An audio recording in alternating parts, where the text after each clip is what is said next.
હાલ ધોરણ 10 અને 12ના વિદ્યાર્થીઓ માટે ખૂબ જ મોટા સમાચાર સામે આવી રહ્યા છે। શિક્ષણ બોર્ડ દ્વારા ધોરણ 10 અને 12ની પરીક્ષા માટે ફોર્મ ભરવાની મુદત લંબાવવા સાથે 3 તબક્કામાં લેટ ફી સાથે ફોર્મ સ્વીકારાશે।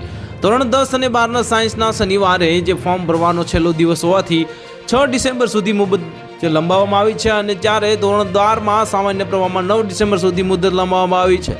રેગ્યુલર ફી સાથે ફોર્મ સ્વીકારવાની આ મુદત પૂર્ણ થયા બાદ લેટ ફી સાથે 3 તબક્કામાં ફોર્મ સ્વીકારવામાં આવશે અને રેગ્યુલર ફી સાથે ફોર્મ સ્વીકારવાની મુદત પૂર્ણ થયા બાદ લેટ ફી સાથે 3 તબક્કામાં ફોર્મ સ્વીકારાશે। ધોરણ 10 અને 12ના સાયન્સમાં જે 7 થી 22 ડિસેમ્બર દરમિયાન લેટ ફી દ્વારા જે સાથે ફોર્મ સ્વીકારવામાં આવશે, જેમાં પ્રથમ તબક્કામાં 7 થી 10 ડિસેમ્બર દરમિયાન ₹250 લેટ ફી સાથે, 11 થી 20 ડિસેમ્બર દરમિયાન ₹300 લેટ ફી સાથે અને 21 થી 22 ડિસેમ્બર સુધી 350 લેટ ફી સાથે ફોર્મ સ્વીકારાશે।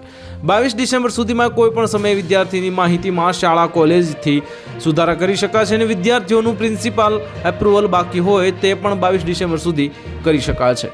ધોરણ 12 સામાન્ય પ્રવાહમાં 10 થી 24 ડિસેમ્બર દરમિયાન લેટ ફી સાથે ફોર્મ સ્વીકારાશે અને જેમાં પ્રથમ તબક્કામાં 10 થી 12 દરમિયાન ₹250 લેટ ફી સાથે, 13 થી 22 ડિસેમ્બર દરમિયાન 300 લેટ ફી સાથે અને 23 થી 24 ડિસેમ્બર સુધી ₹350 લેટ ફી સાથે ફોર્મ સ્વીકારાશે। જ્યારે ધોરણ 10માં જે 7 થી 22 ડિસેમ્બર દરમિયાન લેટ ફી સાથે ફોર્મ સ્વીકારાશે।